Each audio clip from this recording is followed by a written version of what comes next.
तो आज हम लेकर आए आपके लिए एक नई स्टोरी। ये स्टोरी है विवेक, नैतिक और नैतिक के हैंडसम डैड की।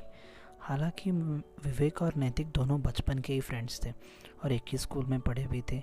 विवेक अक्सर नैतिक के घर जाता था, कभी प्रोजेक्ट कंप्लीट करने तो कभी असाइनमेंट कंप्लीट करने। हालांकि तब नैतिक के डैड बॉडी बिल्डिंग कर रहे थे और वो उन दोनों को भी मोटिवेशन देते थे। नैतिक के पापा बॉडी बिल्डिंग तो करते थे लेकिन उन्हें बॉयज़ में भी इंटरेस्ट था। हालांकि वो अपनी फ़िज़िकल नीड्स को कंप्लीट करना चाहते थे, इसलिए वो विवेक को कभी कभार अपनी टांगों पर भी बिठाते थे और उसके बॉडी को रब करते थे।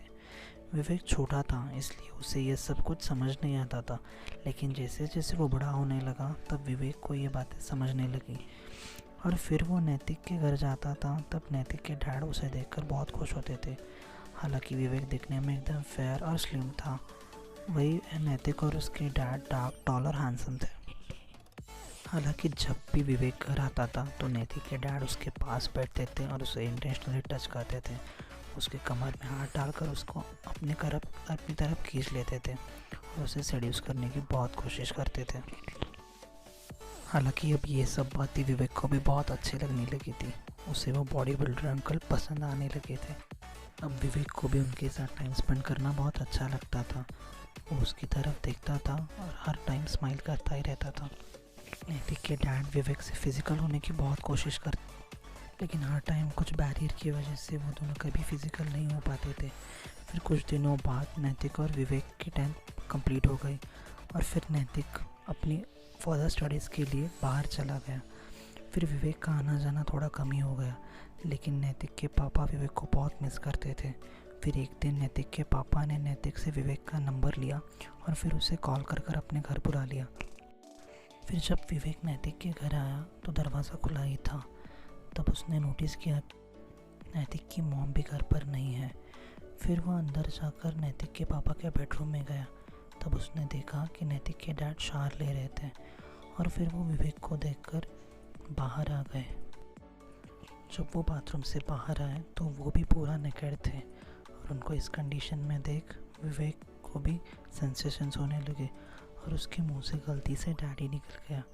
फिर ये बात जब नैतिक के डैड ने नोटिस की तो उन्होंने विवेक का शर्ट उतार दिया। फिर उसे लेकर वो अपने बेडरूम में चले गए। बेडरूम में जाते ही उन्होंने विवेक के सारे कपड़े उतार दिए और उसको अपनी तरफ खींच लिया और फिर वो दोनों बेड पर चले गए। हालांकि बेड पर जाते ही नैतिक के डैड ने विवेक को ऑयल से मसाज दिया और फिर अपने सामान को भी थोड़ा ऑयल लगा लिया। फिर उन्होंने एक प्रोटेक्शन यूज़ किया और फिर वो दोनों एक हो गए, मतलब इंटीमेट हो गए।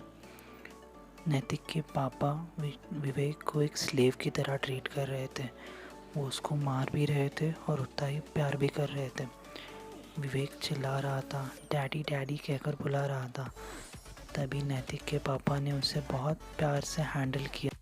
नैतिक के डैड एक बॉडी बिल्डर थे और वो बहुत स्ट्रांग भी थे, इसलिए स्टार्टिंग में विवेक को बहुत पेन हुआ, लेकिन नैतिक के डैड उसे बहुत अच्छी तरह से ट्रीट कर रहे थे। वो अपनी फ़िज़िकल नीड्स बहुत अच्छे से पूरे कर रहे थे और विवेक को भी बहुत ज़्यादा प्यार कर रहे थे। फिर कुछ देर के बाद उन दोनों में सब कुछ सॉर्ट आउट हो गया और फिर नैतिक के डैड ने विवेक को अपनी गोद में उठाया और उसे बाथरूम में ले गए। फिर वहाँ पर वो दोनों ने मिलकर बात लिया और फ्रेश होने के बाद वो दोनों मिलकर होटल के लिए चल पड़े। होटल में जाकर वो उन दोनों ने खाना खाया और फिर उन्होंने विवेक को एक प्यारा सा गिफ्ट दिया और फिर उसको घर पर ड्रॉप करके वो अपने घर वापस आ गए। घर वापस आते ही उन्होंने देखा कि नैतिक भी घर वापस आया था। हालांकि वो अपने वैकेशन से एंजॉय करने के लिए अपने डैड के घर आया था। अगले दिन मॉर्निंग में ही विवेक नैतिक के घर आता है।